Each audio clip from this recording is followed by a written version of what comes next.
العالمين إنك حميد مجيد. قال الله تبارك وتعالى في كلامه المجيد: أعوذ بالله من الشيطان الرجيم. بسم الله الرحمن الرحيم. يا أيها الناس كلوا مما في الأرض حلالا طيبا ولا تتبعوا خطوات الشيطان إنه لكم عدو مبين.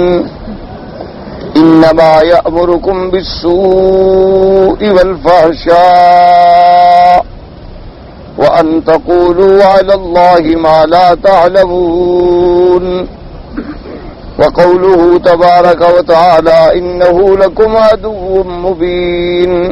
قال المؤلف والمفسر رحمه الله تعالى: تنفير عنه وتحذير منه، كما قال تبارك وتعالى: إن الشيطان لكم عدو فاتخذوه عدوا إنما يدعو حزبه ليكونوا من أصحاب السعير. وقال تعالى: أفتتخذونه وذريته أولياء من دوني وهم لكم عدو بئس للظالمین بدلا.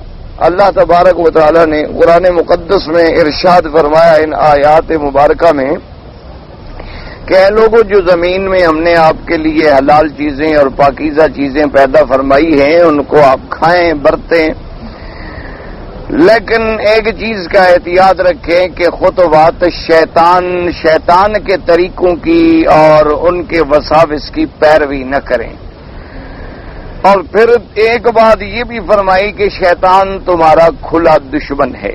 تو جیسے میں نے عرض کیا تھا، ایک تو ہمیں یہ سمجھ آیا کہ شیطان کے آدمی کو گمراہ کرنے کے کئی راستے ہیں، کئی طرق ہیں، کوئی ایک راستہ نہیں ہے. اس لیے خداوند کریم نے بھی یہاں جمع کا صیغہ استعمال فرمایا کہ وَلَا تَتَّبِعُوا خُطُوَاتِ الشَّيْطَانِ. جیسے میں نے عرض کیا نا کہ وہ طالب العلم کو علم کی مار میں ڈال دیتا ہے، عالم کو اس کے علم کے اندر پھنسا لیتا ہے، عابد کو اس کی عبادت کے اندر گمراہی میں ڈال دیتا ہے، اور اسی طرح تاجر کو تجارت کے اندر تو اس کے ایسے ایسے حربے ہوتے ہیں جو بظاہر آدمی کو سمجھ بھی نہیں آ سکتے، ایسے ایسے وساوس کے ساتھ. اور پھر قدرت کا امتحان ہے کہ ہر انسان کے ساتھ ایک شیطان ہے اور ایک فرشتہ ہے. اللہ تبارک و تعالیٰ نے اب دونوں اس کے مقام قدرت ہے، ابتلا ہے بندے کے لیے کہ اس دارالعمل میں آدمی کی آزمائش ہو. ایک تو اللہ کا فرشتہ ہے اور ایک شیطان ہے. تو صحابہ نے پوچھا: یا رسول اللہ صلی اللہ علیہ وسلم، ہمیں سمجھ تو نہیں آتا، ہمیں شیطان تو نظر نہیں آتا. تو آپ نے فرمایا کہ جو تمہیں برائی کا خیال دل میں ڈالتا ہے نا کہ چلو چھوڑو جی نماز نہ پڑھو، جاؤ ذرا تفریح کرتے ہیں، باہر جا کے کسی ہوٹل پہ بیٹھتے ہیں، وہاں جا کے کوئی گانا وانا سنتے ہیں، تو یہ سمجھو یہ شیطان کی طرف سے ہے. اور جو تمہارے دل میں اچھائی کا داعیہ پیدا کرے کہ نہیں بھائی چلو نماز پڑھ لیں، پھر پتہ نہیں جماعت نہ ملے، ابھی نماز ہم فارغ ہو لیں، بھائی اب مغرب میں آ گئے ہیں، عشاء تک کاروبار بھی کوئی نہیں ہے تو اچھی بات ہے ہم قرآن سن لیں، حرم میں بیٹھ جائیں، طواف کر لیں، اللہ کا کعبہ دیکھتے رہیں گے، اللہ کا ذکر کرتے رہیں. تو یہ اچھے خیالات جو ہیں وہ فرشتہ ڈالتا ہے. اب جیسے انسان میں دونوں طاقتیں ہیں، خیر کی بھی ہے شر کی بھی ہے. اب خیر والا خیر کی طرف بلا رہا ہے، شر والا شر کی طرف بلا رہا ہے، لیکن انسان جاتا اپنے اختیار سے ہے. جب خیر اختیار کرتا ہے تو ثواب کا مستحق بنتا ہے، اور برائی کا راستہ اختیار کرتا ہے تو وہ عذاب کا مستحق بنتا ہے. اب دوسری بات یہ معلوم ہوئی، اللہ نے فرمایا کہ شیطان تمہارا کھلا دشمن ہے. تو اس لیے میں نے عرض کیا تھا کہ جب آدمی کو یہ پتہ چل جائے نا کہ میرا دشمن ہے تو آدمی کو چاہیے کہ اس سے ہوشیار ہو جائے. اور پھر یہ تو ایسا دشمن ہے کہ جس کے بارے میں اللہ ہمیں خبر دے رہے ہیں. اللہ تبارک و تعالی ہمیں فرما رہے ہیں کہ تمہارا کھلا ہوا دشمن ہے. سب سے پہلے تو اس نے آدم علیہ السلام کو وسوسہ ڈالا، اور آدم علیہ السلام کو اور حوا علیہ السلام ہماری اماں ابا کو جنت سے نکلنا پڑا تو ہمارا یہ باپ سے دشمن ہوا، یعنی آج کا دشمن نہیں ہے.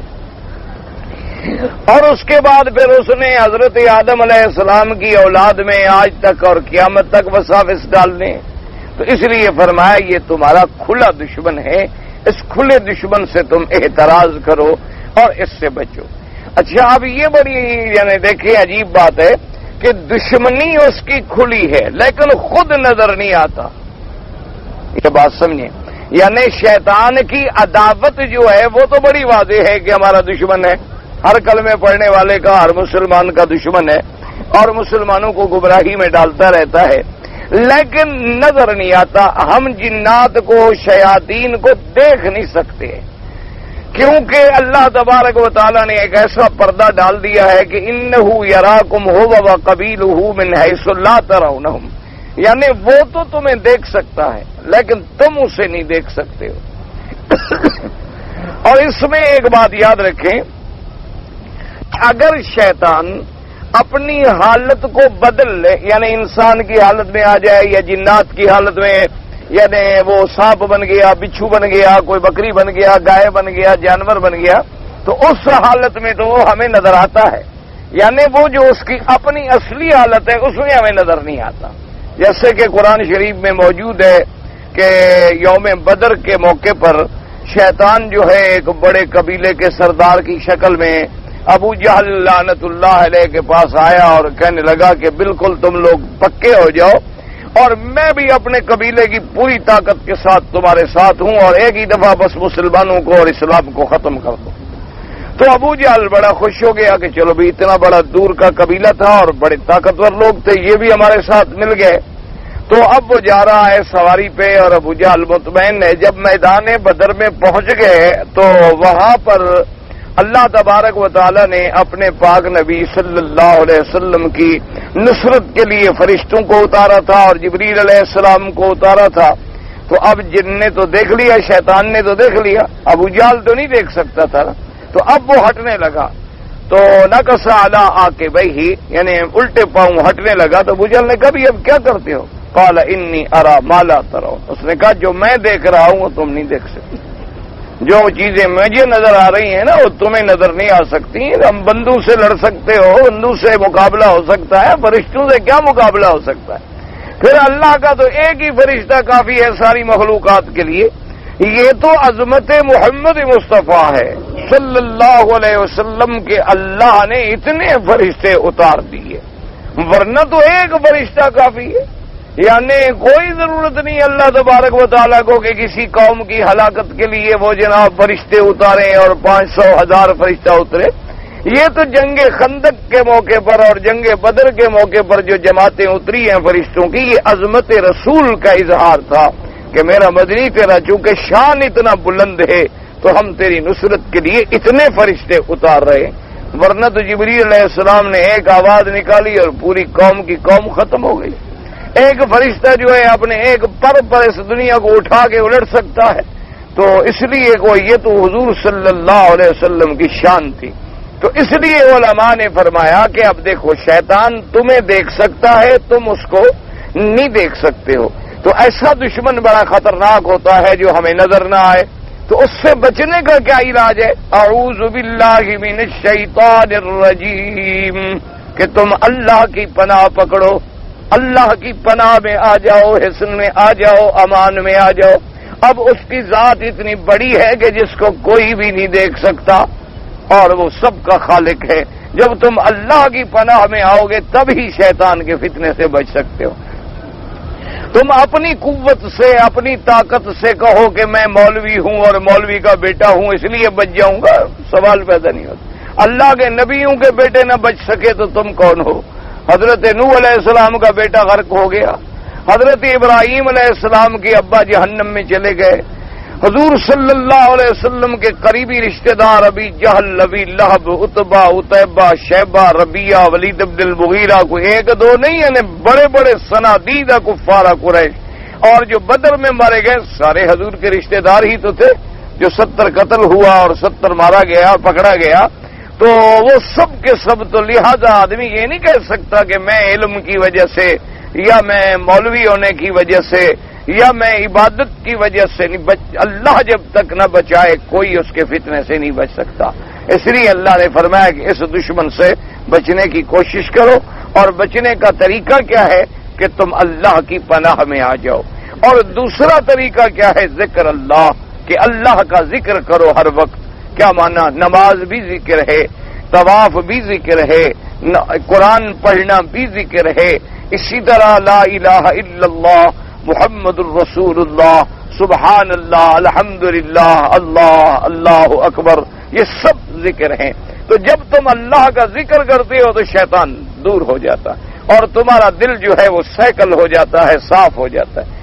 اور جب تم اللہ کے ذکر سے غافل ہو جاتے ہو، نماز نہیں ہے، ذکر نہیں ہے، وضو نہیں ہے، اور پڑا ہوا ہے کبھی شراب میں، کبھی نشے میں، اور کبھی گناہوں میں اور بدکاروں میں، تو شیطان ڈیرا لگاتا رہتا ہے اور اپنا جماؤ کر لیتا ہے۔ تو اس لیے اللہ نے فرمایا کہ انہ لکم عدو مبین، یہ تمہارا دشمن ہے، اس سے نفرت کرو، اس سے بچو۔ جیسے اللہ نے دوسرے مقام پہ بھی فرمایا ان الشیطان لکم عدو فاتخذوہ عدوا، اللہ نے فرمایا کہ شیطان تمہارا دشمن ہے، اس کو دشمن سمجھو۔ انما یدعو حزبہ لیکونوا من اصحاب السعیر، شیطان تو اپنی پارٹی کو اس لیے اکٹھا کرتا ہے، بلاتا ہے تاکہ وہ بھی جہنم کی آگ میں جلے۔ اس کو تو پتا ہے کہ میں نے جلنا ہے، وہ کہتا ہے میں جتنے اور جلا سکتا ہوں ان کو بھی جلاؤں۔ اس لیے فرمایا فَتَتَّخِذُونَهُ وَذُرِّيَّتَهُ أَوْلِيَاءَ مِن دُونِي وَهُمْ لَكُمْ عَدُوٌّ بِئْسَ لِلظَّالِمِينَ بَدَلًا، اللہ نے فرمایا کہ تم نے شیطان کو اور شیطان کی ذریت کو اپنا دوست بنا رکھا ہے میرے علاوہ۔ یعنی چاہیے تو یہ تھا کہ مجھے دوست بناتے، میرے انبیاء سے محبت کرتے، میرے ماننے والوں سے محبت کرتے، تم نے مجھے چھوڑ کے شیطان اور اس کی اولاد کو اپنا ساتھی بنا لیا۔ کیا برا بدل تم نے ڈھونڈا ہے کہ اللہ اور اللہ والوں کو چھوڑ کر شیطان اور شیطان کی اولاد کو اپنا دوست بنا لیا۔ دیکھو اپنا دوست بنا لینے کا کیا مطلب ہے، اس بات کو سمجھو، کیونکہ تم کہو گے ہم نے تو شیطان دیکھا ہی نہیں کہ دوست کیسے بنا لیا ہے۔ دوست کا معنی یہ ہوتا ہے جو دوست کے کہنے پہ چلے۔ دیکھو نا، تمہارا کوئی دوست ہو، تمہارا کوئی تعلق والا آدمی ہو، تو آدمی اگر کوئی بات کہے تو وہ کہتا ہے جناب یہ میرا پرانا دوست ہے، میں ساری دنیا چھوڑ سکتا ہوں، اس کے کہنے کو میں نہیں موڑ سکتا۔ دوست کا معنی یہ ہوتا ہے۔ تو اب جب تم سارے کام شیطانی کر رہے ہو تو اس کا مطلب ہے کہ تمہارا دوستانہ بھی شیطان سے ہے، تم اسی کے کہنے پہ چل رہے ہو۔ اللہ فرماتی ہے نماز پڑھو، شیطان کہتا ہے نہ پڑھو۔ اللہ تبارک و تعالیٰ تمہیں حکم دیتے ہیں حلال کھاؤ، شیطان کہتا ہے حرام کھاؤ۔ اللہ پاک فرماتے ہیں سود نہ کھاؤ، شیطان کہتا ہے سود کھاؤ۔ اللہ فرماتے ہیں رشوت نہ کھاؤ، شیطان کہتا ہے چھوڑو یار مولویوں کی باتوں میں نہ، اور رشوت سے بنا لو جو کچھ بنانا ہے، پھر آخر میں توبہ کر لیں گے۔ تو اب تم خود دیکھو کہ میں کون کون سے کام کر رہا ہوں، اللہ والے کام کر رہا ہوں یا شیطان والے کر رہا ہوں۔ اگر میں اللہ والے کام کر رہا ہوں تو اس کا مطلب ہے کہ میں نے اللہ کو اپنا ولی سمجھا ہے، اور اگر میں شیطانی کاموں میں الجھ گیا ہوں تو صاف مطلب ہے کہ میں شیطان کے ساتھ تعلق رکھتا ہوں۔ اس طرح اللہ پاک نے فرمایا قال قتادہ وصدی فی قوله تعالی ولا تتبعوا خطوات الشیطان کل ما سد اللہ خطوات الشیطان۔ حضرت قتادہ حضرت سدی رحمۃ اللہ علیہ فرماتی ہیں اللہ نے فرمایا ولا تتبعوا خطوات الشیطان، پیروی نہ کرو شیطان کے راستوں کی۔ کیا مانا؟ ان نے فرمایا جتنے نافرمانی کے کام ہیں، اللہ کی نافرمانی کے، یہ سب شیطان کے راستے ہیں۔ یعنی جتنے کام ہیں جن میں اللہ کی نافرمانی ہے تو وہ شیطان کا راستہ ہے۔ تو گویا جب تم نافرمانی کرتے ہو تو تم شیطان کے راستے پہ چلتے ہو۔ اللہ تبارک و تعالی ہر مسلمان کو محفوظ فرمائیں۔ وقال اکرمت یہ نزغات الشیطان، انہوں نے کہا یہ شیطان کے ان وساوس کا معاملہ ہے جو سختی سے وسوسہ ڈالتا ہے اور تم اس پہ چل پڑتے ہو۔ وقال مجاہد خطوہ قال خطایا ہو، یعنی ایک یعنی اس کے قدم یا اس کے گناہ۔ وقال ابو مجلد ہی النذور فی المعاصی، یہ گناہوں کے اندر جو منتیں مانتی ہیں کہ فلانا کام ہو جائے، فلانا میرا گناہ کا مسئلہ ہے، یعنی کہہ رہا جی فلانا نعوذ باللہ اور اس سے تعلق ہے، پورا ہو جائے، میں اتنی منت مانی ہے، تو یہ سب شیطان کے راستے ہیں۔ وقال الشعبی نظر رجل ان ينحر ابنه فافتاه مسروق بذبح كبش وقال هذا من خطوات الشیطان، ایک آدمی نے منت مانی کہ میں اپنے بیٹے کو ذبح کروں گا، اس نے منت مان لی کہ میں جو ہے اپنے بیٹے کو ذبح کروں گا۔ تو وہ جب آئے حضرت مسروق کی خدمت میں تو آپ نے فرمایا اللہ کے بندے عقل کرو، جاؤ ایک دمبا ذبح کر دو، یہ شیطان کا طریقہ ہے، کیونکہ ذبح کرنا اولاد کا حرام ہے۔ وہ تو ابراہیم علیہ السلام کو اللہ نے حکم دیا تھا. اللہ کے انبیاء کے خواب جو ہیں وہ تو وحی ہوتے ہیں, وہ تو وحی کے برابر ہیں. اور پھر اللہ نے ان کو بھی بیٹا ذبح نہیں کرنے دیا, امتحان میں ڈالا لیکن ذبح سے بچا لیا. اور تم اپنے بیٹے کو ذبح کرنے کی قسمیں کھا رہے ہو اور منتیں مان رہے ہو کہ میں اپنے بیٹے کو ذبح کروں گا. یہ شیطان کا راستہ ہے. چھوڑو ان باتوں کو اور جا کر اپنا ایک دمبا ذبح کرو اور آئندہ ایسی باتوں سے باز آؤ. وقال ابو زوان مسوقة عبد الله بن مسعود رضي الله تعالى عنه زرع وبلين فجعل يأكل فاعتذر رجل من القوم فقال إن ناولوا صاحبكم فقال لا أريده وقال صاحب أنت قال لا قال وما شأنك قال حرمت أن آكل زرعا أبدا فقال من خطوط هذه الشيطان فطعم وكفر عن يمينك. اب جناب فرماتی ہیں کہ حضرت عبداللہ ابن مسعود رضی اللہ تعالیٰ عنہ ان کی خدمت میں لایا گیا بزرع و ملح. علماء فرماتی ہیں کہ زرع کا معنی یہ ہوتا ہے, ایک تو زے کے ساتھ ہوتا ہے, وہ تو ہے زراعت, اور یہ ہوتا ہے جو دودھ سے نکلا ہوا, یعنی جسے آپ آج کل کہتے ہیں جبنا وغیرہ, اس قسم کی ایک چیز ہوتی ہے. وہ لائی گئی اور نمک اور حضرت کھا رہے تھے. تو ایک آدمی بیٹھا ہوا تھا, آپ نے فرمایا بھی تم بھی کھاؤ, تو اس نے کہا کہ میں نہیں کھاتا. تو آپ نے فرمایا اللہ کے بندے کھاؤ, اس نے کہا جی نہیں. آپ نے فرمایا صائمن کیا تمہیں روزہ ہے؟ تو اس نے کہا جی نہیں روزہ بھی نہیں ہے, لیکن میں نے اس چیز کو اپنے اوپر حرام کیا ہوا ہے کہ میں نہیں کھاؤں گا. تو آپ نے فرمایا عقل کرو, یہ شیطان کا راستہ ہے کہ اللہ کے حلال کو بلا وجہ اپنے اوپر حرام کر رہے ہو, لہذا تم اپنی قسم کا کفارہ ادا کرو اور کھا لو, اپنی قسم کو توڑ ڈالو. ایسی قسم کا کوئی فائدہ نہیں ہے کہ تم اللہ کے حرام کو, اپنے حلال کو اپنے اوپر حرام کر لو. جیسے بعض لوگ ہوتے ہیں نا جی, غصے میں آ کہہ دیتے ہیں بھائی سے جھگڑا ہو گیا, آئندہ بس ہی میں قسم کھاتا ہوں تیرے گھر کا پانی بھی مجھ پہ حرام ہے. تو یہ بالکل خطوات شیطان ہیں. آدمی کو ایسی قسم جو ہے اس پہ قائم نہیں رہنا چاہیے, فوراً توڑ دینی چاہیے اور 10 مسکینوں کو کھانا کھلا کے اور بھائی کے گھر میں جائے. صلہ رحمی کا شریعت میں حکم ہے, اللہ کے رسول کا حکم ہے کہ آپس میں بھائیوں سے مل کے رہو, رشتہ داروں سے تعلق رکھو. تو ایسی بات کرنا جو ہے دراصل یہ بھی خطوات الشیطان ہیں کہ وہ چاہتا یہ ہے کہ کسی طرح صلہ رحمیوں میں, آج کل آپ نے دیکھا ہے نا کہ سب سے بڑے جھگڑے جو ہیں وہ خاندانوں میں ہیں, رشتہ داروں میں ہیں. وجہ کیا ہے کہ سب لوگ اللہ معاف کرے شیطان کے راستوں پہ چل پڑے ہیں, تو اسی لیے ان کو شیطان الجھاتا چلا جا رہا ہے. تو آپ نے فرمایا قسم توڑ دو.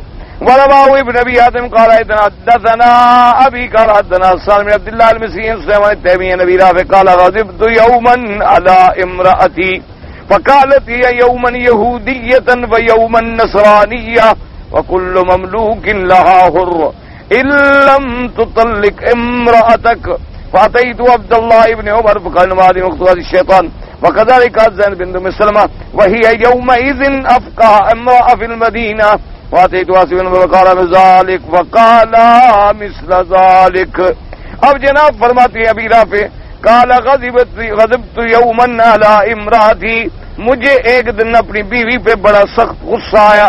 اور فقالت, اور وہ کہنے لگی جب میں نے غصہ کیا نا اپنی بیوی سے تو فقالت, اس نے کہا یہ یومن یہودیہ و یومن نصرانیہ, کہ اچھا ایک دن میں یہودیہ ہوں ایک دن میں نصرانیہ ہوں, اور جتنے میرے مملوک ہیں غلام ہیں سب آزاد, علم اگر تم نے طلاق نہ دی مجھے تو. یعنی میں نے تو بیوی سے غصہ کیا تو بیوی نے آگے غصے میں یہ کہا کہ اچھا میں یہودیہ ہوں, اچھا میں نصرانیہ ہوں, اچھا سارے غلام آزاد اگر تم نے مجھے طلاق نہ دی تو.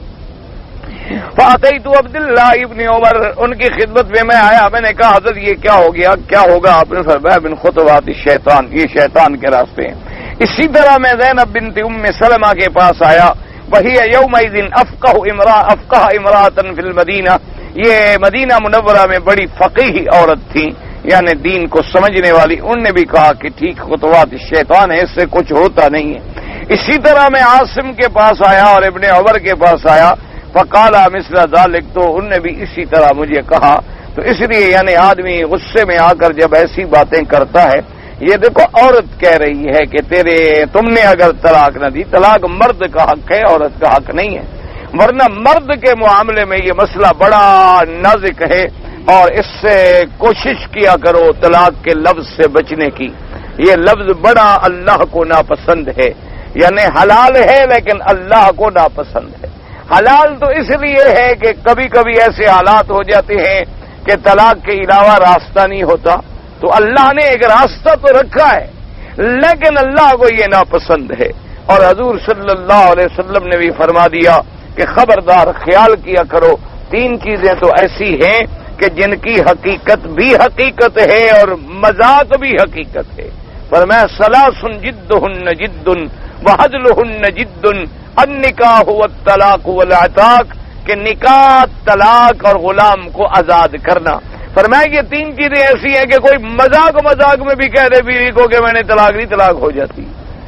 اس کسی حالت میں بھی اس نے کہہ دیا کیونکہ حقیقت ہی اس کی حقیقت ہے اور مذاق بھی حقیقت ہے۔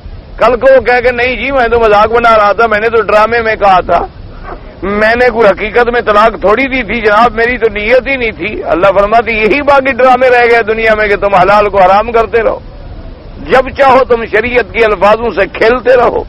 یہی تمہارے پاس ڈرامے رہ گئے ہیں کہ مسلمان ہو تو کافر بن جاؤ اور کافر ہو تو بظاہر مسلمانوں کی مسجدوں میں آگے سجدے کرتے رہو اور اندر کفر چھپاؤ، یہی باقی رہ گیا ہے تمہارے پاس۔ اس لیے اسلام ان باتوں کی اجازت نہیں دیتا۔ اس لیے طلاق کے معاملے میں اور نکاح کے معاملے میں جیسے ہوتا ہے نا جی، او جی ہمارے بچہ چھوٹا تھا اور بچی بھی چھوٹی تھی اور دونوں کے والدین نے جی نکاح کر دیا تو ہو گیا، نکاح کر دیا تو وہ ہو گیا، دونوں کے ولی موجود ہیں، لڑکے کا بھی ولی موجود ہے، لڑکی کا بھی ولی موجود۔ اچھا اسی طرح جیسے ہوتا ہے نا جی، کبھی کبھی ایسے بھی ہوتا ہے کہ اچھا جی میں نے اپنی لڑکی جو ہے نا، آپ کا جو لڑکا ہے نا، اس کو دے دیا، اس نے کہا اچھا جی ٹھیک ہے ہم نے بھی قبول کیا، نکاح ہو گیا۔ اس کے لیے کوئی ضروری نہیں ہوتا کہ اسٹام لکھے جائیں اور رجسٹر ہو اور اس پہ کھانے پانا پوری ہو اور مہر لگے۔ جیسے بعض لوگ آ جاتے ہیں میں نے جناب طلاق دی تھی اور میں نے طلاق لکھی اور لکھنے کے بعد میں نے رجسٹری کی ہے اپنے والدین کو کہ آپ میری بیوی کو یہ طلاق نامہ پہنچا دیں۔ تو میرے والدین نے جب دیکھا تو انہوں نے کہا کہ بڑا بے وقوف ہے، تو انہوں نے فوراً مجھے رجسٹری واپس کر دی کہ بڑے بدبخت آدمی ہو، تم نے یہ کیا کیا، کوئی طلاق شلاق نہیں، تو لہذا واپس ہو گئی۔ یہ مذاق نہیں ہے، تم نے جب طلاق لکھ دی والدین کو بھیج دی، وہ دیں نہ دیں طلاق ہو گئی۔ بعض لوگ کہتے ہیں جی میں نے طلاق بھیجی تھی میری بیوی نے وصول ہی نہیں کی، نہ کرے وصول کرنے کا کیا تعلق ہے؟ کوئی آدمی گولی بھی وصول کرتا ہے بندوق سے مارو تو، یعنی آپ بندوق مارے تو وہ گولی جو ہے وصول کرے گا جی بسم اللہ الرحمن الرحیم لگ جاؤ، یہ وصول کرے نہ کرے گولی ہے وہ لگے گی۔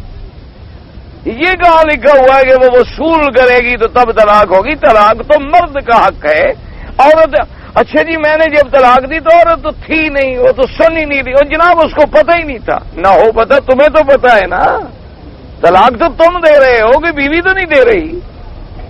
اس لیے ایسی چیزوں سے بچا کرو، اللہ تبارک و تعالی ہر مسلمان کو بچائے۔ جھگڑا ہو جائے، ناراضگی ہو جائے، علیحدہ ہو جاؤ، غصہ کر لو، بیوی کو والدین کے گھر میں بھیج دو، اس سے بولنا چھوڑ دو، اس کے ہاتھ سے کھانا پینا چھوڑ دو، ناراضگی کا اظہار کر لو، 4 رشتہ دار درمیان میں ڈال کے کوئی حل نکالو۔ یہ تو نہیں کہ طلاق دینے پہ آ جاؤ اور طلاق سے کھیلتے رہو، جب چاہا طلاق دے دیا اور جب چاہا۔ اچھا بعد ہمارے ہاں تو ایسے لوگ بھی ہیں ماشاءاللہ، اللہ پاک رحمت کرے کہ نمک زیادہ ہو کھانے میں تب بھی بیوی کو طلاق۔ اگر اس نے مثلا بھینسوں کا دودھ نہیں نکالا ذرا لیٹ ہو گئی تو پھر بھی طلاق، اور اس کے بعد جناب اس نے کپڑے دھوئے تو ذرا اچھے صاف نہیں ہوئے پھر بھی طلاق۔ جمع کرو تو کوئی 2,500-3 ہزار مہینے کی طلاق بن جاتی ہے اوسطاً۔ انا للہ و انا الیہ راجعون۔ دعا کرو اللہ ہدایت دے، اللہ تبارک و تعالی اپنے حلال کو حرام نہ کرے، انسان اپنے حلال سے نہ کھیلے۔ اللہ فرماتے ہیں میں نے ایک انسان کو تیرے لیے حلال کر دیا ہے، اب تم کھیلتے ہو، لفظوں کے ساتھ کھیلتے ہو۔ فرمایا ابغض الحلال عند اللہ الطلاق، سب سے مبغوض چیز جو اللہ کو ہے وہ طلاق ہے، اتنی ناپسند چیز ہے اللہ تبارک و تعالی۔ تو آپ نے فرمایا یہ خطوات شیطان ہیں، یہ بھی سب شیطان کے طریقے ہیں۔ اور یاد رکھو کہ سب سے زیادہ شیطان جو خوش ہوتا ہے نا، حدیث مبارک میں آیا کہ وہ ابلیس سے لعین جو ہے نا جی، بڑا جو سب سے بڑا ابلیس ہے، تو تو وہ بھی باقاعدہ اپنی رپورٹ لیتا ہے اپنے ذریہ سے، اپنے واتحتوں سے کہ تم نے کیا کام کیا. اس نے کہا جی آج میں نے اس کو نماز نہیں پڑھنے دی. اچھا ٹھیک ہے. تم نے کیا کام کیا؟ اس نے کہا جی میں نے آج تو اس کو چوری کروا دی. اچھا ٹھیک ہے. تم نے کیا کام کیا؟ اس نے کہا جناب کا مال میں نے آج اس کو جھوٹی قسمیں کھلا دی. ٹھیک. تو کہتے تم نے کیا کیا؟ کہتے جی آج میں نے میاں بیوی کو لڑا دیا. کہتے ادھر آؤ تم میرے ساتھ بیٹھو، تم نے کام کیا ہے اصل، تم ہو اصل کام کرنے والے. یہ باقی تو فضول نکمے ہیں، نماز نہیں پڑھنے دی، فلاں نہیں کرنے دی، نہیں پڑھنے دی، پھر اور پڑھ لے گا. یہ تم نے کام کیا ہے کہ اب ایک گھر میں میاں بیوی دو فرد ہیں لیکن اب دو خاندان لڑیں گے. اب یہ نوبت قتل تک جائے گی، لڑائیاں بڑھیں گی، جائیدادیں تقسیم ہوں گی، پھر مرد علیحدہ گناہ کرے گا، عورت علیحدہ گناہ کرے گی. تو اس لیے یہ ہے کام جو تم نے کیا ہے، تم نے کمال کر دیا. اصل کام یہ ہے کہ تم میاں بیوی کو لڑا دو. تو جب حلال لڑ جائے گا حرام کا راستہ خود بخود کھل جائے گا. سیدھی سی بات ہے. اس لیے اللہ تبارک و تعالی سے دعا کیا کرو اور ان چھوٹی چھوٹی باتوں سے بچا کرو. اور اگر یاد رکھو کہ کبھی کوئی ایسے حالات پیدا ہو گئے، اللہ نہ کرے اللہ نہ کرے اللہ نہ کرے کہ اب کوئی صورت نہیں بنتی، یعنی اب تیری بیوی سے گزر بسر کا کوئی راستہ باقی نہیں رہا، یعنی اب ایسے حالات ہو گئے کہ تمہارے دماغ میں ایسی نفرت بیٹھ گئی ہے کہ تم اس کے حقوق ادا نہیں کر سکتے. تمہیں دیکھتے ہوئے آگ لگ جاتی ہے اور اسے دیکھتے ہوئے آگ لگ جاتی ہے، وہ تیرے حقوق ادا نہیں کر سکتی. تو پھر اپنے علاقے کے عالم کے پاس جا کے مسئلہ پوچھ کے دو آدمیوں کے سامنے ایک طلاق دے دو. مقصد تو طلاق دینا ہے نا، بس ایک طلاق دے دی، خلاص، جان چھوٹ گئی، چھوڑ دی، بس چھوڑ دی. یہ نہیں ہے کہ پھر تم شروع ہو جاؤ طلاقوں کی ایک لمبی چوڑی لسٹ لگا دو. نہ، ایک طلاق دے دو. اچھا، اور وہ طلاق بھی کب دو؟ عورت حیض میں ہے تو نہ دو، عورت حاملہ ہے تو نہ دو. اچھا، عورت حیض سے پاک ہو گئی اور تم نے اس سے جمع کیا تھا تو اس میں بھی طلاق نہ دو، پھر اگلے حیض کی انتظار کرو. اگلے حیض کے بعد جب پاک ہو تو پھر طلاق دو. کیوں؟ اسلام چاہتا ہے تمہارا جھگڑا نہ ہو، اسلام چاہتا ہے تمہاری کسی نہ کسی طرح صلح ہو جائے، اسلام چاہتا ہے کہ تم آپس میں پھر کسی طرح مل جاؤ. لیکن جب کوئی حل باقی نہ رہے پھر ٹھیک ہے طلاق دے دو، پھر کوئی بات نہیں، اسلام نے تمہارے لیے ایک رستہ بھی رکھا ہے. اچھا، اور طلاق دینے کے بعد اب تم نے بیوی کو چھوڑ دیا تو اب یہ جاہلیت کی بات ہوتی ہے کہ جی اگر اس نے کہیں شادی کی تو میں اس کو قتل کر دوں گا. یہ تو کفر ہے. اس لیے تم نے طلاق دے دی. اب وہ ایک اجنبی عورت ہے، تم اجنبی مرد ہو، وہ جہاں چاہے شادی کرے، اس کی مرضی ہے. تم کون ہو اس کے راستے میں رکاوٹ ڈالنے والے؟ اب وہ ایک اجنبی عورت ہے، آپ اس کا راستہ نہ روکیں. اگر آپ راستہ روکیں گے اور وہ جو زنا کرے گی قیامت تک وہ تم پر لکھا جائے گا کہ تم نے اس کے حلال کے راستے کو روک دیا تو اس نے حرام تو کرنا ہے. جب کسی کو حلال کا راستہ نہ دو گے، دیکھو نا جی، آپ دکان پہ ایک آدمی کو نوکر رکھتے ہیں، اگر آپ اس کو تنخواہ دیں گے 500 ریال تو انشاءاللہ وہ 1500 تو ضرور چوری کرے گا. کیوں؟ فرشتہ تو ہے نہیں کہ 500 ریال پہ وہ گزار لے گا. کیسے گزار لے گا؟ تم 500 ریال پہ گزار کے دکھا دو. تو لازمی بات ہے کہ 500 تم اپنے ہاتھ سے دو گے اور 1500 ریال وہ اندر سے انشاءاللہ کسی نہ کسی شکل میں تمہارا ضرور چرائے گا. بالکل یقین سمجھ لو، میاں فی میاں. اچھا، اگر تم نے تنخواہ مقرر کی تھی 1500 اور مہینے میں دیکھا کہ اس لڑکے نے کام بڑا اچھا کیا، آپ نے کہا دیکھو بھائی تنخواہ تو تمہاری وہی 1500 ہے لیکن یہ 500 ریال میری طرف سے انعام ہے اور آئندہ کھانا بھی میرے گھر میں کھا لیا کرو، اور تمہارے پاس جگہ نہ ہو نا تو ٹھیک ہے میرا ایک کمرہ خالی ہے وہاں رہائش رکھ لو. تو اب وہ آدمی کبھی تمہارا رزق نہیں کھائے گا، وہ کہے گا الحمدللہ ثم الحمدللہ. یہ اسی لیے آپ دیکھیں نا آپ کے ملک میں بڑی فریاد ہوتی ہے، سب سے زیادہ بدنام ترین محکمہ جو ہے آپ کے ہاں پولیس کا ہوتا ہے کہ وہ بڑی رشوت لیتے ہیں. کیوں لیتے ہیں پتہ بھی ہے؟ باہر کے ملکوں میں جا کے دیکھو، ایک ایک آدمی کی تنخواہ جو ہے 1-1 لاکھ روپے تک ہوتی ہے. یہ تو ایک یہودیت کا اور انگریز کا ایک فلسفہ تھا کہ وہ ہمارے ملکوں میں ایک تسلط قائم کرنے کے لیے اس نے ایک طریقہ بنایا تھا کہ اختیار زیادہ دے دو تنخواہ کم دے دو. اختیارات اتنے اس کو دے دو کہ ایک ایس ایچ او جو ہوتا ہے نا آپ کا یعنی ایک سب انسپیکٹر جو ہے، اسٹیشن انچارج جو ہے، اس کے اتنے بڑے پاور ہوتے ہیں کہ اللہ معاف کرے، اللہ معاف کرے، وہ جس شریف ترین انسان کو چاہے 24 گھنٹے کے لیے تو جیل ڈال دینا، جس کو چاہے کو بڑے سے بڑا رانی خان بھی کیوں نہ ہو نا جی، وہ زیر دفعہ 56 کسی کو پکڑ کے حوالات میں 24 گھنٹے رکھ سکتا ہے، اس کے بعد چھوڑ دے گا کہ ٹھیک ہے جی ہم نے تفتیش کی، بے گناہ پایا گیا، چھوڑ دیا، آپ اس کا کچھ بھی نہیں کر سکتے۔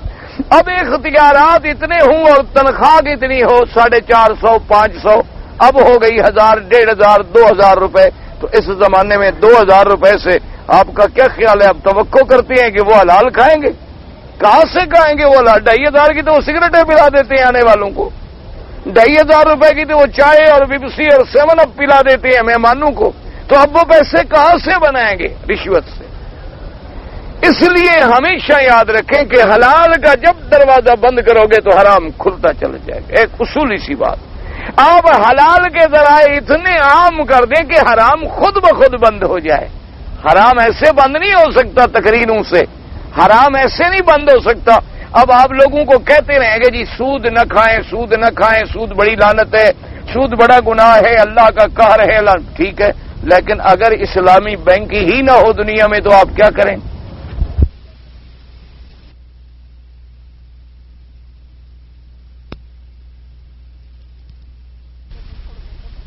کو چھوڑ کے کفر کا راستہ اختیار کرتا ہے تو وہ اللہ کے عذاب کا مستحق۔ تو اس لیے اب مزاربہ آ گیا، مزاربے کے راستے آ گئے، اسی طرح مرابحہ کے راستے آ گئے، اسی طرح مشارکہ کے راستے آ گئے۔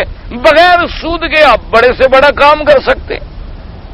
تو اب جب حلال کا راستہ آپ کسی کو مہیا کریں گے تو وہ حرام سے بچے گا۔ اصولی مثلا آپ کا بچہ جوان ہو رہا ہے، وہ اشارتاً کنایتاً کہتا ہے کہ جی میری شادی کر دو، تو والدین کہتے ہیں نہیں جی ابھی تو اس نے تعلیم مکمل نہیں کی ہے، ابھی پڑھنے دیں، ابھی تو اس نے BA بھی نہیں کیا، ہمارا تو خیال ہے MA کرے گا اور پھر اس کو ہم CSP کے امتحان میں بٹھائیں گے، اور کچھ ہمارا یہ بھی خیال ہے کہ اس کو باہر بھیجیں گے، اور پھر بھی آپ کہیں گے کہ آپ کا بیٹا پاک رہے گا۔ یعنی یہ کون سی بات ہو گئی؟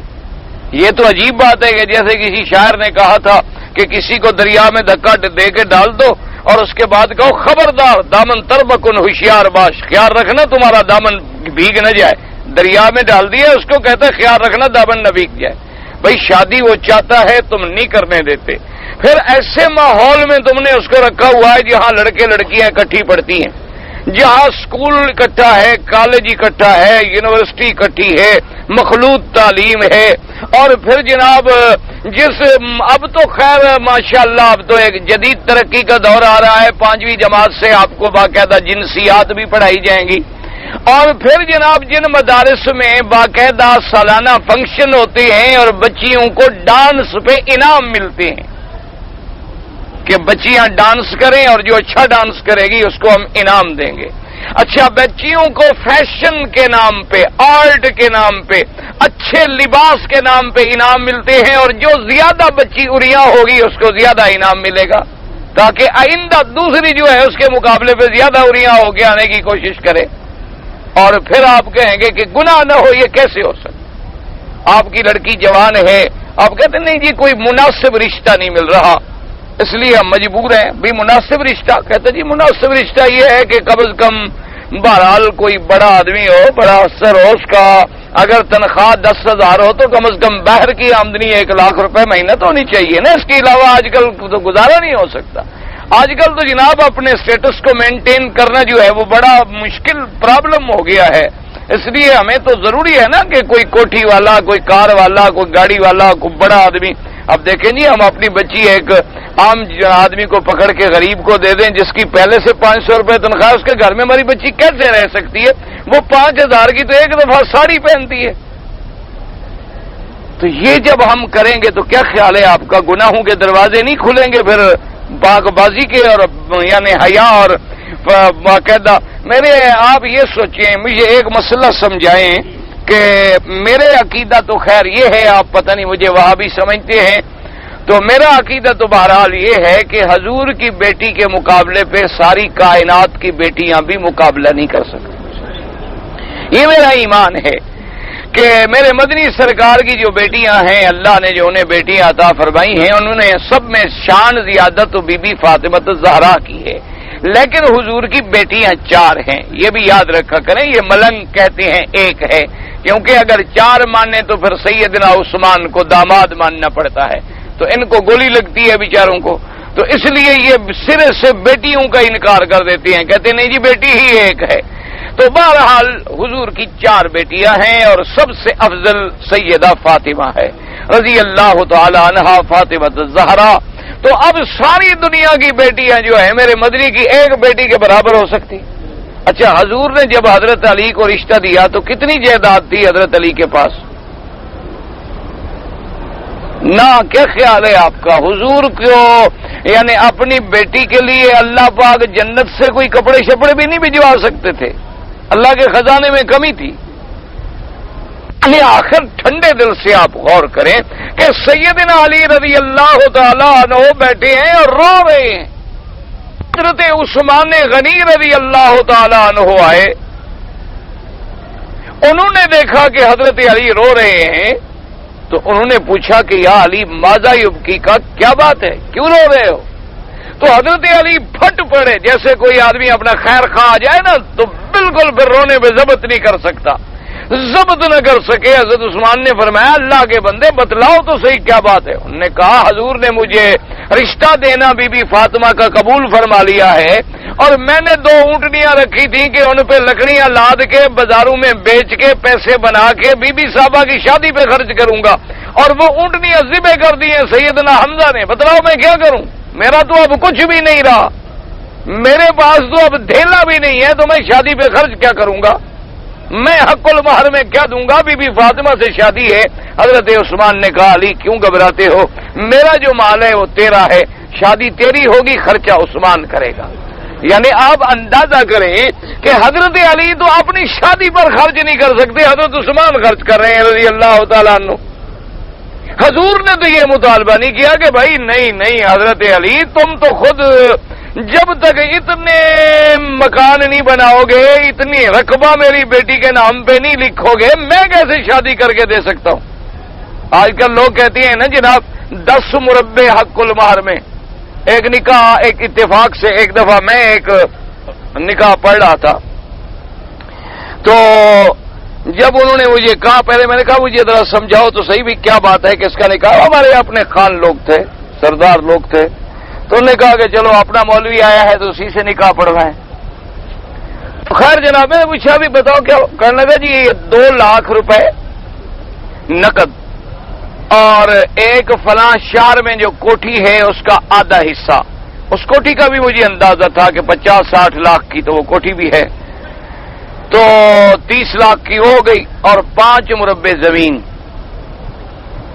اور جس علاقے کی وہ زمین تھی کم از کم 50 لاکھ کا 1 مربع ہے۔ میں نے کہا بے وقوف آدمی یہ کیا لکھوا رہے ہو، کیا لکھ کے دے رہے ہو؟ کہتے جی حق المہر میں۔ کیوں اتنی حق المہر، کیا ضرورت کیا ہے؟ کہتا صحیح نک رکھنے والی گل کو دینا گینا چھوڑا ہے، کہتا ناک رکھنا ہے کو دینا لینا تھوڑا ہے۔ کہتا ہے جناب ہم سردار لوگوں سے لکھوا دیتے ہیں، لکھ دیتے ہیں، بادشاہ کون کسی کو دیتا ہے، کون لیتا ہے؟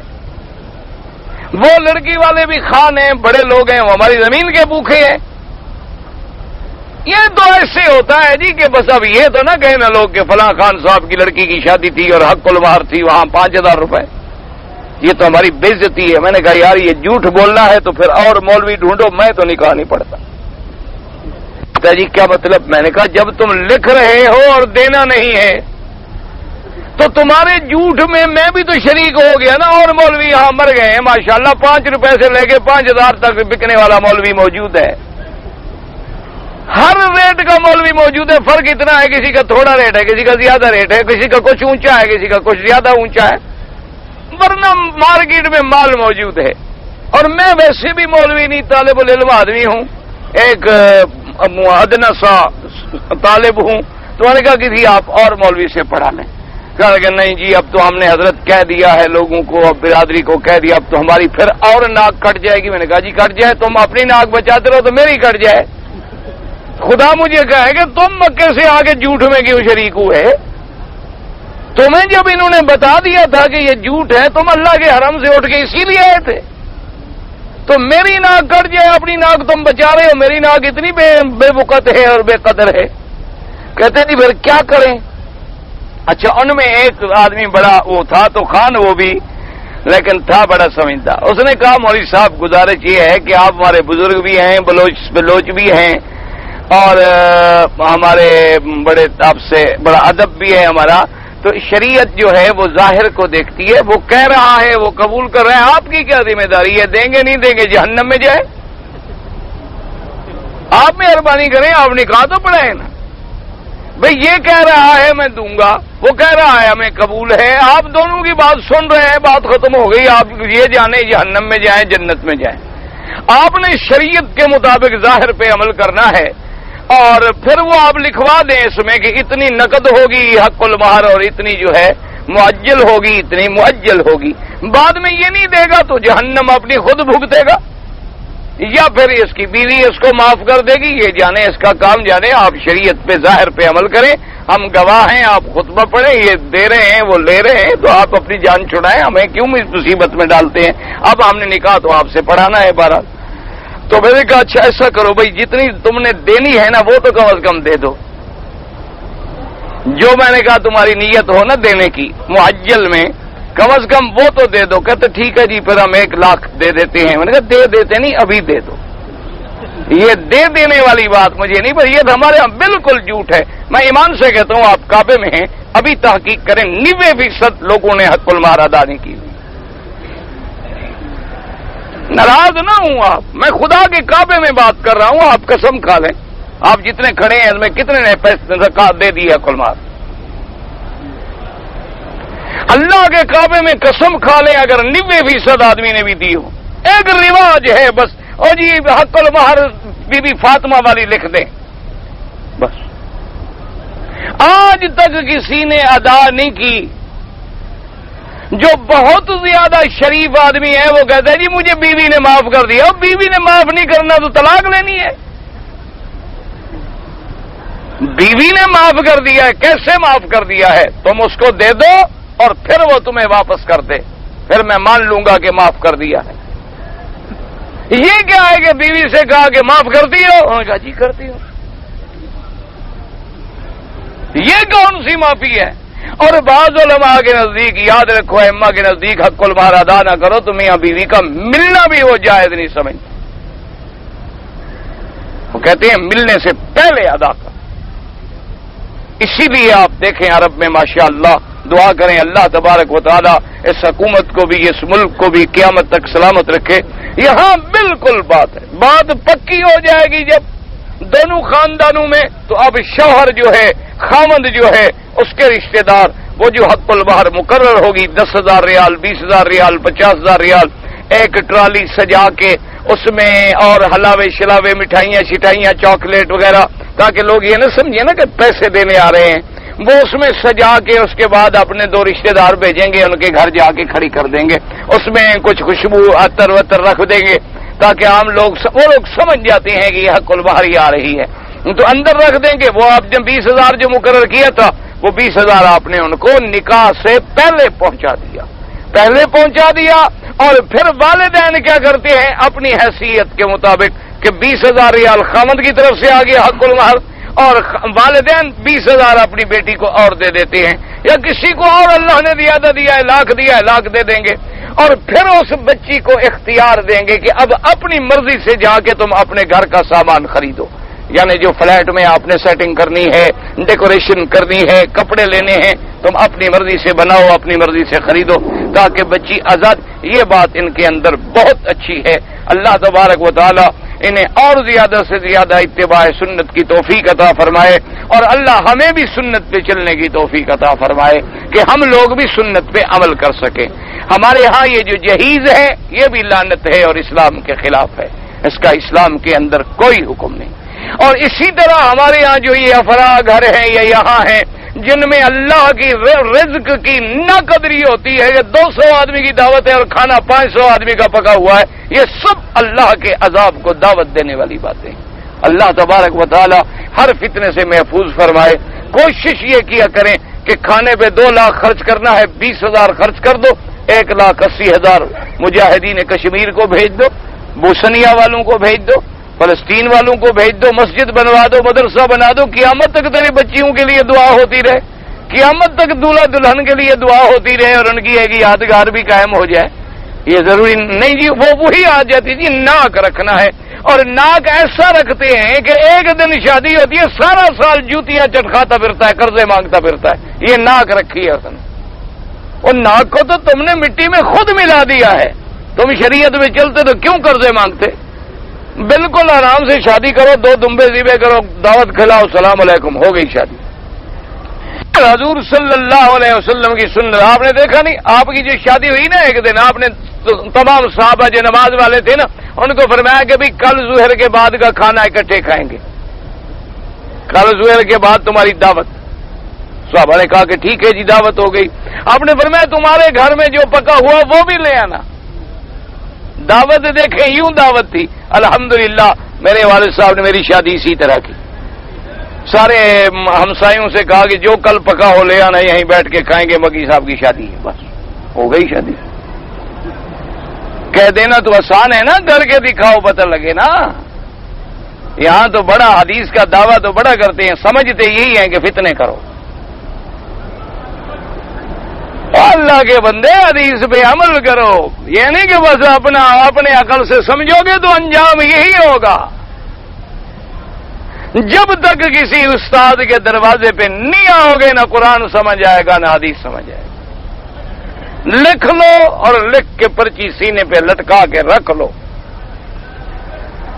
اور اس کے بعد میں جناب آپ سے عرض کروں کہ حضور نے سب کو بلا لیا، چمڑے کا دسترخوان بچ گیا، کوئی جناب ستو لے آیا، کوئی چاول لے آیا، کوئی دال لے آیا، کوئی کھجورے لے آیا۔ اس زمانے میں یہی تو صحابہ کہتے ہیں بڑی شادی ہوئی کہ ہم سب نے پیٹ بھر کے کھا لیا، بس یہ شادی ہو گئی۔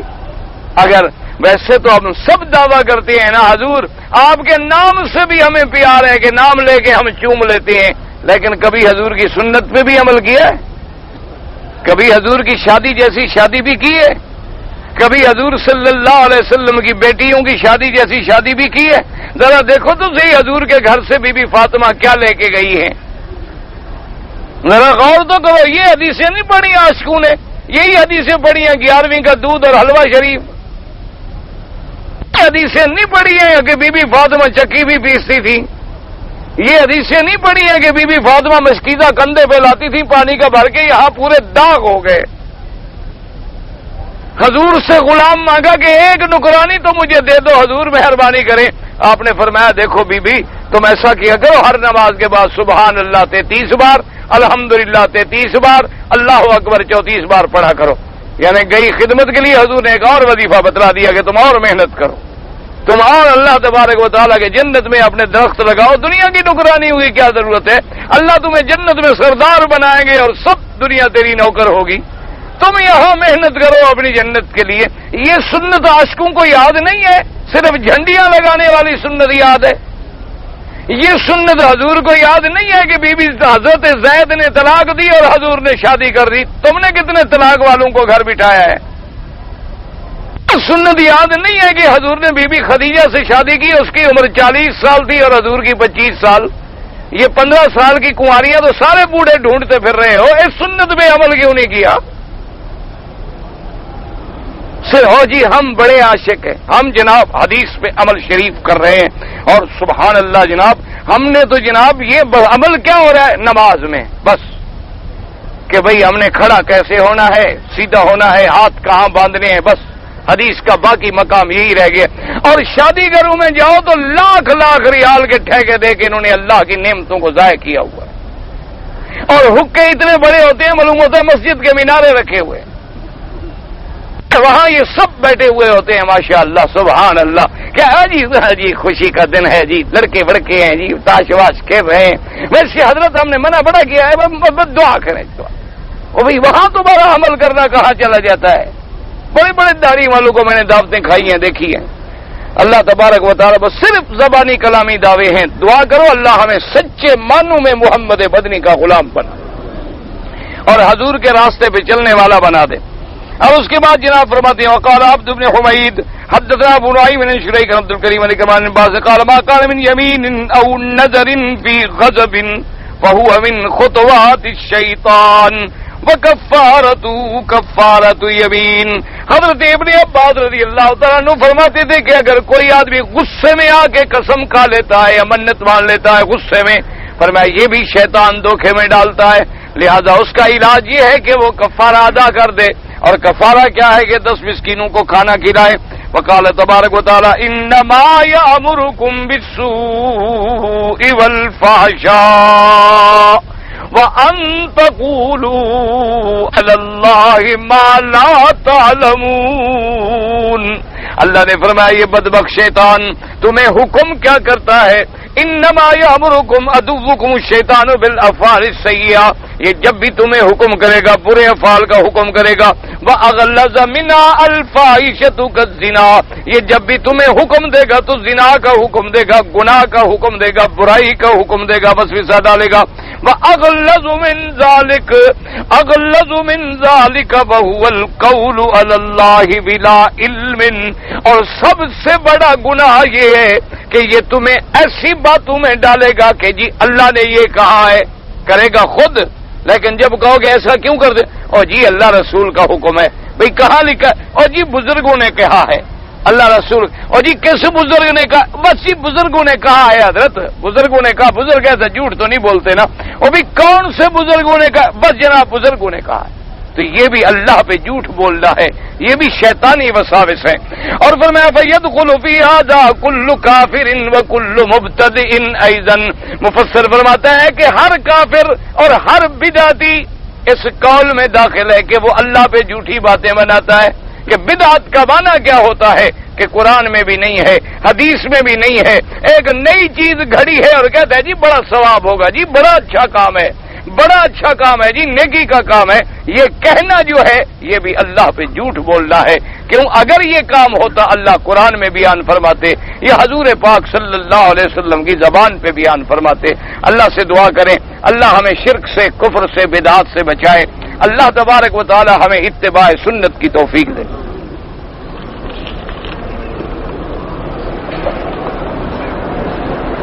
کہتا جی مجھے دل میں تکلیف ہے، اللہ پاک شفا دے. دیکھیں جی آپ جب مکے میں آ گئے ہیں تو زمزم سے بڑا علاج کوئی نہیں ہے. تو آپ اس طرح کریں کہ زمزم شریف جو ہے نا جی اسی نیت کے ساتھ اور یقین کامل کے ساتھ زمزم پئیں، اپنے چہرے پہ ڈالیں، دل کے مقام پہ ڈالیں اور اللہ پہ یقین کریں کہ آپ کے نبی کا فرمان ہے، آقا کا فرمان ہے، سرکار مدینہ کا فرمان ہے صلی اللہ علیہ وسلم کہ زمزم کو جس نیت سے پیو گے اللہ اس کے لیے شفا فرما دیں گے. تو باقی مجھ سے دم کیا کرانا ہے، میری تو ویسے گندی زبان ہے، گناہ گار آدمی ہوں، کسی بزرگ سے دم شم کرا لیں.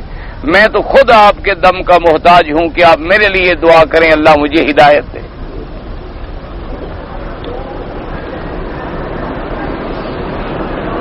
کہتا ہے جی میں نے ایک موقع پر عمرے کی نیت کی اور چادریں وادریں پہن لی اور ارادہ یہ تھا کہ مسجد تنعیم سے جا کر وہاں میں 2 رکعت پڑھ کے اور پھر عمرہ کروں گا.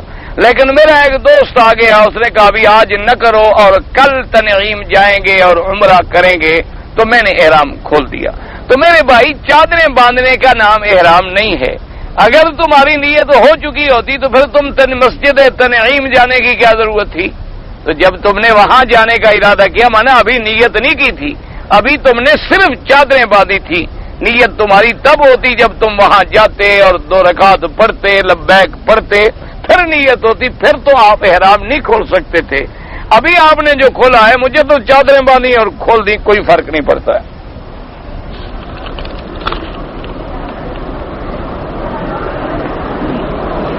میری لڑکی کا بغیر حکم کے میں عمرہ کر سکتا ہوں، حکم کی تو کوئی ضرورت ہے نہیں، نفلی عبادت ہے، آپ اپنے لیے کریں اور ان کے لیے دعا کر دیں.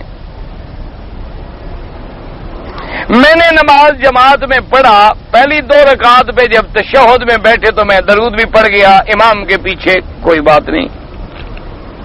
پتہ نہیں ایک پتہ مجھے تو سمجھ نہیں آیا کیا لکھتا ہے. پھر گڑا کے نیچے ڈال دیتا آدمی ہنڈ پاکی گڑا پتہ نہیں کیا ہے. مغرب کی نماز عذر کی حالت میں پتہ نہیں عذر کی حالت مجھے کیا پتا عذر تمہارا کون سا ہے.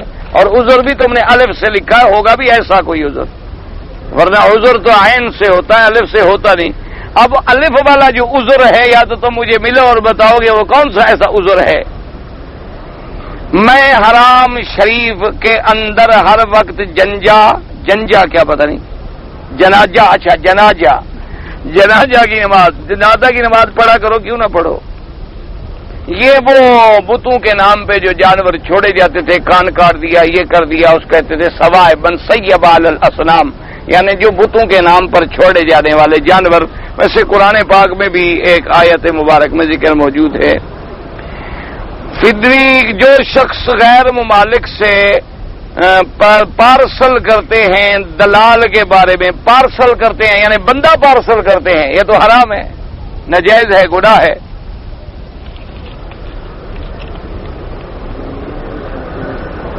ہمارے دو حاجی حج میں حج سے تقریباً 25 دن پہلے گم ہو گئے اسپتال پہ بھی نہیں ملے. ہم دعا ہی کر سکتے ہیں اور تو کچھ نہیں کر سکتے بھائی. حاجی طالب حسین صاحب ہیں کوئی شیخ و پورا کے اور حاجی مولا داد یہ خیر پور سندھ کے ہیں. کسی کے علم میں ہو تو ایک دوسرے کو بتائیں. ویسے بہرحال ہم تو دعا کرنے کے قابل ہیں باقی تو اور کسی قابل نہیں ہے. استاد اور شاگرد کی شادی کے بارے میں کیا حکم یعنی استاد شاگرد مرد سے مرد کرے. مجھے سمجھ نہیں آئی کیا مسئلہ پوچھنے کا کیا مطلب ہے. مرد سے مرد کرے تو ملعون ہے. باقی یہ معنی ہے کہ ایک لڑکی میرے پاس مثلا پڑھتی ہو تو میں استاد ہو گیا اس سے شادی کروں کیا ہوگی کچھ بھی نہیں. یہ تھوڑا ہے کہ استاد بننے سے آدمی ماں باپ بن جاتا ہے. یہ تو ایسے دیہاتی یہ باری باتیں ہوتی ہیں کہ جیسے ماں باپ ادب کے قابل ہیں استاد بھی ماں باپ ہوتا ہے بھائی وہ بھی ادب کے قابل ہے. یہ مانا یہ تھوڑا ہوتا ہے کہ وہ حقیقی معنی میں جس نے کسی کو قرآن پڑھایا تو وہ اس کا باپ بن گیا. لیکن تم اگر استاد ہو کسی بچی کو پڑھاتے ہو تو اس کے منشے سے والدین کے منشے سے شادی کرنا. یہ نہ کہنا مولوی مکی سے میں مسئلہ پوچھا ہوں نکاح جائز ہے کل سبق پڑھانے جاؤ اور لوگوں کی لڑکی کو لے کے نکل جاؤ اور کہو کہ میں نے مسئلہ مولوی مکی سے پوچھا تھا. اللہ معاف کرے سب سے مصیبت یہ ہے کہ نام ہے میرا آسان جو رسی کسی کے گلے میں فٹ نہ ہو میرے گلے میں ڈال دیتے ہیں.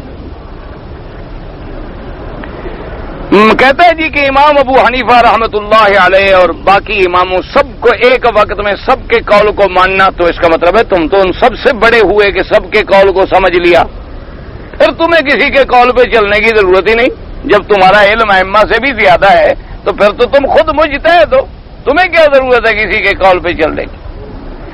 اگر تم اتنا علم نہیں رکھتے تو پھر ایک کی بات مانو گے. یہ تو نہیں کہ چار کی بات مانو یہ تو وہی ہو جائے گا جیسے دو دائیاں بلا لو ولادت کے وقت تو پھر پوچھ لینا کہ حشر کیا ہوتا ہے. یا دو کشتیوں پہ پاؤں رکھ لو تو دیکھ لو کنارے کیسے لگتے ہو. تو باپ ایک ہی بنانا پڑے گا. کراچی سے عمرے کے لیے آئے ہوں بیوی معذور ہے. ہم کراچی سے بغیر احرام کے مکے میں آ گئے ہوٹل سامان رکھ کر مسجد شاہ کے جا کر احمد. اور خدا کے بندے جب تم فیملی کے ساتھ کراچی سے آئے بھی عمرے کے لیے ہو تو پھر مکے میں بغیر احرام کے آگے تو آئے کیا کرنے تھے تم. بیوی میری معذور ہے تو نہ لے آتے. اس کو شریعت نے حکم نہیں دیا کہ معذور کو بھی لے آؤ. اگر لے آئے ہو تو عذر ختم ہو گیا. اصولی بات ہے. میرے والد صاحب رحمۃ اللہ علیہ مجھے یاد ہے وہ آخری عمر میں ان کی نظر بھی کمزور ہو گئی بہت زیادہ یعنی بالکل نظر نہیں آتا تھا اور یہ گھٹنے بھی جواب دے گئے چل نہیں سکتے تھے. تو ہم مینا میں تھے تو کہنے لگے کہ میں کنکریاں جو ہیں وہ خود ماروں گا. تو ہم نے راستے میں ابھی ہم آ رہے تھے. خیر جب مینا میں پہنچ گئے تو کہنے لگے جی وہ لے آئے ویل چیئر ریڈی شیڈی لے آئے مجھے بٹھائیں اور لے چلیں کنکریاں مارنے کے لیے. میں نے کہا حضرت آپ کیا کر رہے ہیں خدا کے لیے آپ بوڑھے بھی ہیں پھر آپ کی ٹانگیں چلنے سے معذور ہیں نظر نہیں ہے. تو یہ جو سارے مسئلے قرآن میں لکھے ہوئے ہیں کہ بیمار پہ کوئی حرج نہیں لنگڑے پہ کوئی حرج نہیں معذور پہ کوئی حرج نہیں عذر والے کے لیے وکیل جائز ہے تو یہ سارے مسئلے لوگوں کے لیے ہیں آپ کے لیے نہیں ہے. کہنے لگے عجیب آدمی ہو میں سمجھتا تھا کہ میرا بیٹا عالم مولوی بن گیا تم تو ابھی تک اسی طرح ہو. میں نے کہا کیا مطلب؟ کہنے لگے عقل کی بات کرو، تم جب موجود ہو مجھے پکڑ کے لے جانے والے، میرا عذر تو ختم ہو گیا۔ میں معذور تب تھا جب مجھے ریڑی پہ بٹھا کے اب ہاتھ پکڑ کے وہاں تک لے جانے والا بھی کوئی نہ ہوتا۔ جب تم میرے پاس موجود ہو، میرے ہاتھ موجود ہو، میری ٹانگیں موجود ہو، مجھے ریڑی پہ لا کے عرفات مزدلفہ سارا پھرا رہے ہو، گاڑی ساتھ ہے، اب بھی میں معذور ہوں، عذر میرا ختم ہو گیا ہے، مجھے لے چلو، میں وہاں جا کے خود کنکری ماروں گا۔ اگر آپ کی بیگم معذور تھی، آپ اس کو لے کے مکے میں تو آ گئے، عذر تو اس کا ختم ہو گیا، کہاں عذر رہا اس کا؟ کوئی عقل کی بات کیا کریں۔ آپ جناب مہربانی فرما کے ایک ایک بکری بطور دم ادا کریں تاکہ انشاءاللہ آئندہ غلطی نہیں کرو گے۔ اقامہ گم ہو گیا ہے، دعا کریں۔ میرا تو لوگوں نے تابیہ چوری کر لیا تھا طواف میں، وہ نہیں ملا، تو تمہارے لیے میری دعا پتہ نہیں کہاں لگے گی۔ میں تو خود گناہگار آدمی ہوں یار، کسی نیک آدمی سے دعا کیا کرو۔ اچھا مل کے کرتے ہیں، کسی کا پردہ اللہ رکھ لے گے۔ اللہم صلی علی سیدنا محمد وعلی آل سیدنا محمد وبارک وسلم۔ یا اللہ یا رحمان یا رحیم یا حی یا قیوم یا ذی الجلال والاکرام۔ یا الہ العالمین، عالم اسلام پہ اپنی رحمت نازل فرما۔ یا اللہ سب کی پریشانیاں دور فرما۔ یا اللہ بیماروں کو شفا عطا فرما، بے حیاؤں کو حیا عطا فرما، بے دینوں کو دین عطا فرما، بے اولادوں کو اولاد عطا فرما، جن کی اولاد ہے ان کو صالح بنا۔ یا اللہ مجاہدین کشمیر کی قدم قدم پہ نصرت فرما۔ یا اللہ ہندوؤں پر اپنا قہر اور عذاب نازل فرما۔ یا الہ العالمین، جن نے مسلمانوں کی مساجد کو توڑا ہے، مسلمانوں کی عصمتوں کو للکارا ہے، اللہ ان پر اپنا قہر نازل فرما۔ یا الہ العالمین، مسلمانوں کی جان مال آبرو عزت کی حفاظت فرما۔ یا اللہ حرمین الشریفین کو قیامت تک ہر فتنے سے محفوظ فرما۔ یا اللہ ان کی حکومت کو ہر فتنے سے محفوظ فرما۔ یا اللہ قرآن و سنت کا نظام قائم و دائم فرما۔ یا الہ العالمین، یا ارحم الراحمین، یا حی یا قیوم، یا الہ العالمین، عالم اسلام کے جتنے ملک ہیں ان میں قرآن و سنت کا قانون نافذ فرما۔ یا الہ العالمین، ہمیں مانگنا بھی نہیں آتا، بغیر مانگے عطا فرما۔ یا اللہ پوری دنیا میں ہدایت کی ہوائیں چلا دے۔ یا اللہ پورے عالم میں مسلمانوں میں پھر سے جوڑ پیدا فرما دے، اتفاق پیدا فرما دے، دین کا جذبہ پیدا فرما دے، سب کی آرزوئیں اور تمنائیں پوری فرما۔ یا اللہ ہم سب کی قدم قدم پہ حفاظت فرما۔ ربنا آتنا فی الدنیا حسنۃ وفی الآخرۃ حسنۃ وقنا عذاب النار۔ اللهم انا نعوذ بك من جهد البلاء ودرك الشقاء وسوء القضاء وشماتة الاعداء۔ اللهم وفقنا لما تحب وترضى۔ یا اللہ جن لوگوں نے دعاؤں کے لیے کہا ہے ان کی دعائیں منظور فرما۔